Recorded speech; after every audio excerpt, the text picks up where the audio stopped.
In 1861, 3 bulls, says I. In 1861, 3 bulls, says I. In 1861, we licked the Yankees at Bull Run. And we'll all drink stone blind, Johnny, come fill a bowl.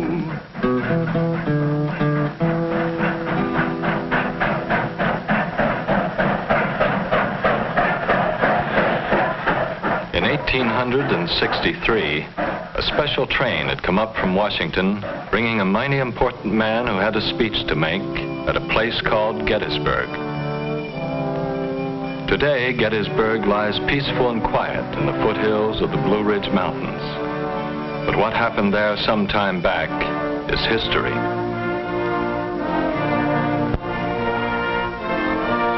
Not far from Gettysburg, there's a great valley lying astride, calling it the Cumberland, and another south, the Shenandoah. And at Harper's Ferry, right where the valleys meet, a grave and tragic conflict springs to life. I, John Brown, am now quite certain that the crimes of this guilty land will never be purged away, but with blood. John Brown's body lies a moldering in the grave, but it marched on above the great valley, anticipating a deadly struggle between two ways of life.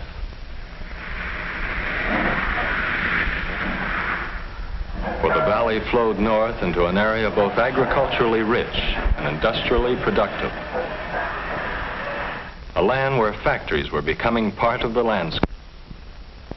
But in the southern part of the valley and the land beyond, a way of life depending on the hand labor of slaves. A different way of life that seemed to call for a different kind of government. This union was established on the right of state to do as it pleased on the question of slavery and every other question. A house divided against itself cannot stand. April 12th, 1861. Confederate guns fire on Fort Sumter. The war had come. South Carolina had seceded from the Union in December of 1860, and 6 other slave states had soon followed. But the state of Virginia hesitated, even after Sumter, and whether it would secede or not was of grave concern to a Virginian named Robert E. Lee. If Virginia stands by the old Union, so will I. But if she secedes, then I will follow my native state with my life.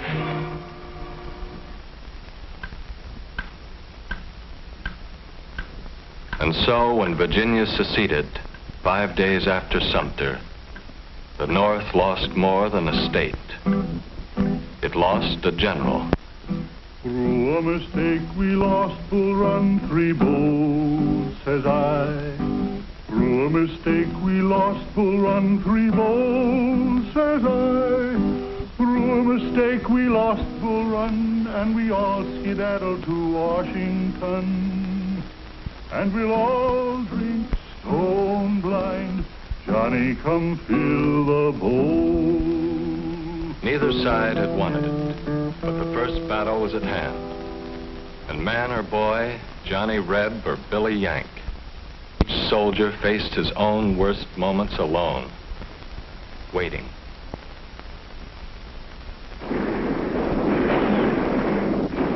The raw northern troops hadn't meant to run that day, but run they did.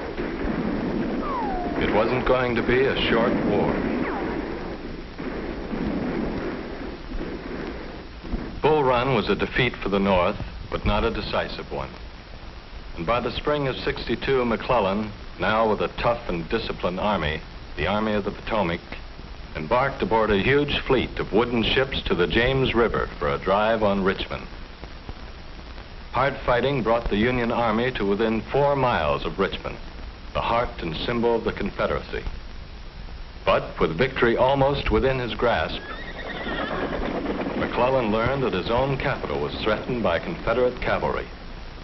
They were stopped by Union forces, but McClellan, despite his superior numbers, was defeated by Lee in a series of battles known as 7 days. Richmond was still threatened, but for that matter, so was Washington. Thus, the war in the East was indecisive. But things were going differently in the West. Here, where broad rivers cut into the Confederacy, an unknown Union general had surrounded. Commander asked this unknown for terms. The reply was, "No terms except unconditional surrender." An unconditional surrender grant it was from that day on. But Ulysses S. Grant was not always to have things on his own terms. One Sunday morning in early April at his headquarters,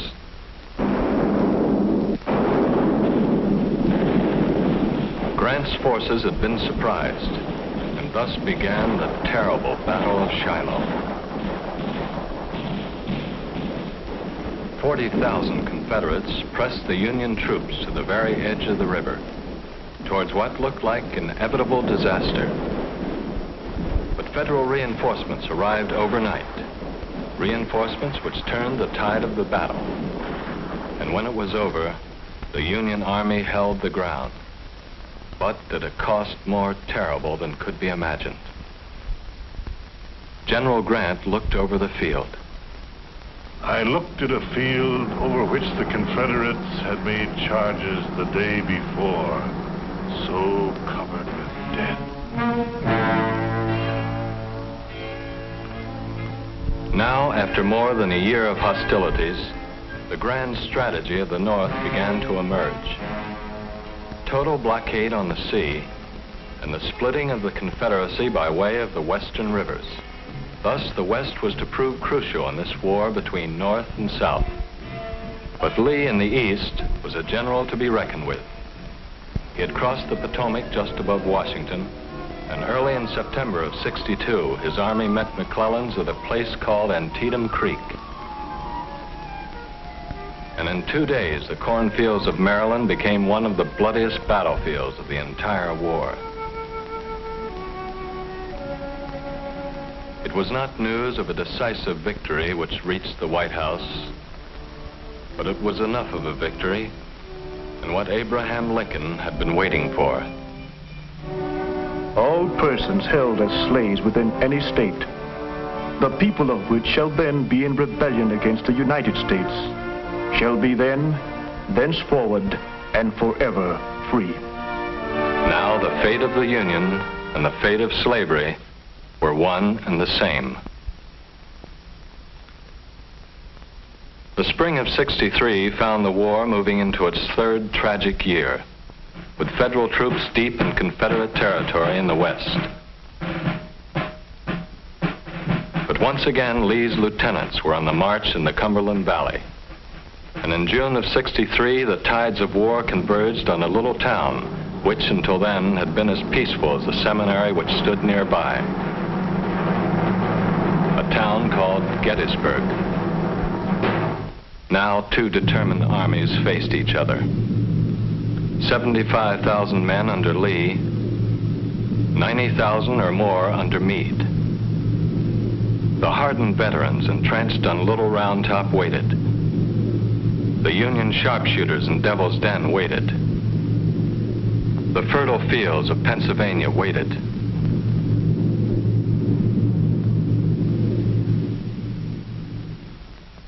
But Lee's first assault failed to dislodge the Federal troops from Cemetery Ridge. Meade's men got what sleep they could among the graves that night. The fighting had been hard. And when morning of the 3rd day came, Lee mounted his fateful attack.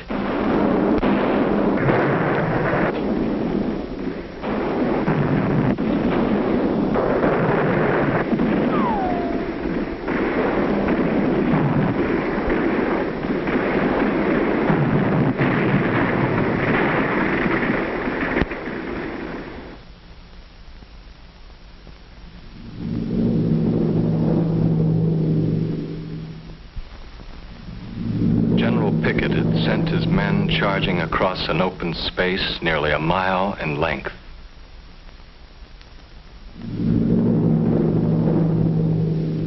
They had moved with the steadiness of a dress parade. Their defeat was one which all but sealed the fate of the Confederacy.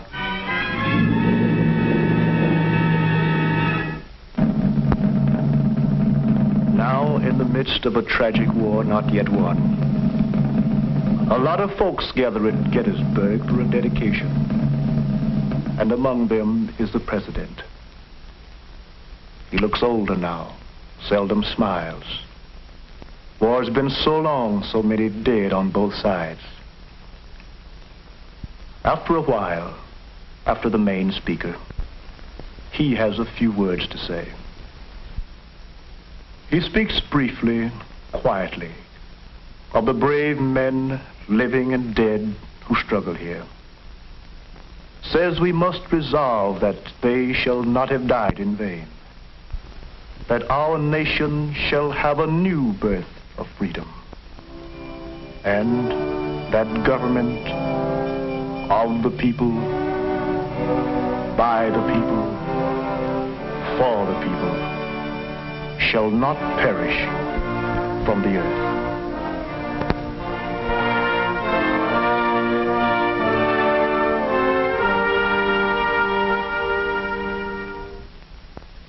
But the terrible war went on, and once again the West proved crucial. Vicksburg had surrendered to Ulysses S. Grant in July of '63. Then Grant took command in Chattanooga and stormed the Confederate positions on Missionary Ridge. East Tennessee, the way into Georgia, was now in Union hands, as was the Mississippi River. The Confederacy was divided, and in Grant, Lincoln had at last found a fighting general. Now placed in supreme command of all Union forces, Grant threw the Army of the Potomac into the Wilderness Campaign. Slashed at Lee's line, was pushed back, struck again and again. The South was slowly being worn down by the better equipped and larger armies of the North, by strangling blockade on the sea. And once again, word came from the West. Federal victories there were opening the way into Georgia. And the way into Georgia was taken by William Tecumseh Sherman. Atlanta fell to Sherman in August of '64, and then began a 300-mile march to the sea. A march whose mission was to destroy the productive heartland of the South. A march whose mission was accomplished. The garden area of the Confederacy was laid waste. In 1864, the rebels had enough of the war, and we'll all drink stone blind. Johnny, come fill the bowl. The war could not go on much longer. Grant besieged Petersburg, and with Sherman's cavalry joining him, forced Lee to abandon his capital. It is April 3rd, 1865. Lee's armies are all but surrounded. 6 days later, two former graduates of West Point meet in a small house in a town called Appomattox. And Ulysses S. Grant, whose initials stand for unconditional surrender, converses at length with Robert E. Lee, who hopes for something better than unconditional surrender. My men would like to take their mounts home with them for the spring plowing. Yes, it's doubtful if they will be able to put in a crop without the horses they are now riding. With malice toward none, with charity for all, let us bind up the nation's wounds, to care for him who shall have borne the battle, and for his widow and his orphan, to do all which may achieve and cherish a just and lasting peace among ourselves and with all nations.